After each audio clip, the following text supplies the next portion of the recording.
9 मई थाना शादमान जलाओ घिराव केस में पुलिस ने पाकिस्तान तहरीक इंसाफ (PTI) के वाइस चेयरमैन शाह महमूद कुरैशी के खिलाफ इंसदाद दहशतगर्दी अदालत में चालान जमा करा दिया। डॉन न्यूज़ के मुताबिक थाना शादमान जलाओ घेराव के मुकदमे में बड़ी पेशरफ्त सामने आई है। लाहौर पुलिस ने PTI रहनुमा शाह महमूद के खिलाफ चालान अदालत में जमा करवा दिया। इंसदाद दहशतगर्दी अदालत में जमा करवाए गए चालान में शाह महमूद कुरैशी पर 9 मई की प्लानिंग करने का इल्ज़ाम आयद किया गया। चालान में 50 से ज़ायद गवाहों की लिस्ट भी मौजूद है, जबकि PTI रहनुमा पर लोगों को उकसाने का भी इल्ज़ाम आयद किया गया है।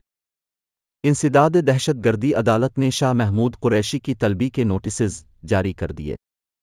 ख्याल रहे कि गुज़िश्ता रोज़ इंसदाद दहशतगर्दी अदालत लाहौर ने 9 मई से मुताल्लिक़ थाना शादमान जलाओ घेराव के मुकदमे में शाह महमूद कुरैशी को अडयाला जेल से तलब कर लिया था। एडमिन जज खालिद अरशद ने तफ्तीशी अफसर की इस्तदा पर शाह महमूद कुरैशी को तलब किया। रहनुमा PTI की जानिब से राना मुदस्सिर एडवोकेट अदालत में पेश हुए। उनकी जानिब से इस्तदा की गई कि शाह महमूद कुरैशी को ज़ाती हैसियत में तलब किया जाए और लाहौर में पेश करने का हुक्म दिया जाए।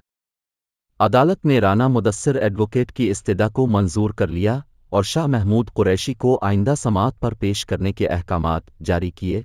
अदालत ने अडयाला जेल सुपरिंटेंडेंट को नोटिस जारी कर दिया था। वाज़ेह रहे कि इंसदाद दहशतगर्दी अदालत ने शाह महमूद कुरैशी को 8 जुलाई को पेश करने का हुक्म दे दिया। ट्रायल कोर्ट लखपत जेल में होगा।